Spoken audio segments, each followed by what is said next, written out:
Nobody expected him to do it. Not the other rangers watching from the vehicle, not the lion, and certainly not the tiny elephant calf pinned beneath 400 pounds of muscle and claw, screaming into the dust of the African savanna. But Marcus ran anyway. He didn't grab a weapon. He didn't wait for backup. He just launched himself forward, full speed, straight at a fully grown male lion in the middle of a kill. Something inside him simply would not let that baby die. And what happened next changed everything. It had started as a routine patrol, the kind Marcus had done hundreds of times across his 12 years working in the reserve. Morning light, cool air, the quiet beauty of the bush rolling past the windows of the ranger vehicle. But then the radio crackled. Something was off near the eastern waterhole. They found the herd first, frantic, stampeding in all directions. Something had scattered them, something sudden and violent.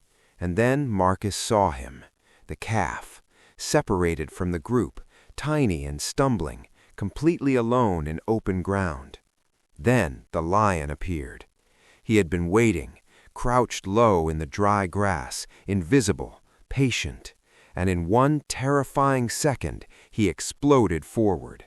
The calf had no chance to run.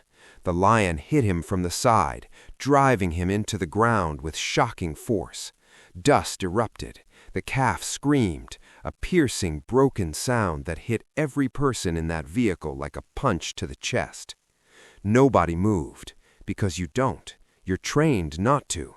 You observe, you assess. You do not put yourself between a predator and its prey. That's the rule. That's always been the rule. But Marcus was already out of the vehicle.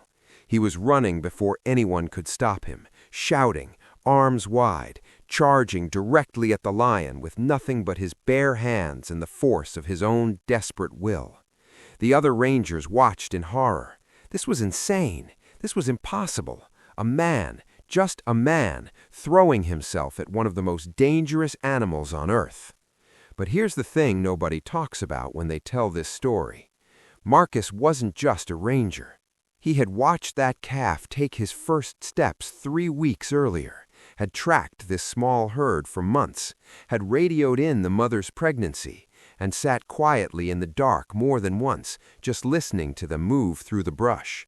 He knew this baby, and something in him, something deeper than training, deeper than protocol, simply refused to stand still.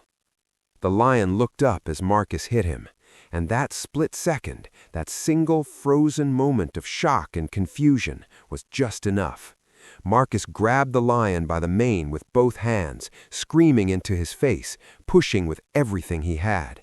The lion flinched. He stepped back off the calf, just one step, but that was all Marcus needed. He threw himself between the lion and the calf. He stood there, shaking, arms spread wide, eye to eye with an animal that could end his life in seconds. The dust settled slowly around them. Nobody breathed. Every moment mattered. Every heartbeat was a coin toss. If you're watching this and your heart is pounding right now, you're not alone. Stories like this one remind us why we're here. If you haven't yet, hit that subscribe button in the bottom right corner. There are more moments like this one waiting for you. Now back to Marcus, because the lion hadn't left. He stood his ground just a few meters away, tail low, eyes fixed, calculating. This wasn't over. The other rangers were shouting from the vehicle. One of them blasted the horn, long, loud blasts that echoed across the plain. But the lion barely moved. He was locked in, and Marcus couldn't turn his back. Not yet, not for a single second. Here's something that will stay with you. Baby elephants imprint deeply on the humans who protect them. Researchers have documented calves who, after being rescued, will seek out the specific person who saved them, pressing against their legs, following them through the bush, as though carrying a memory their small bodies somehow already know how to hold.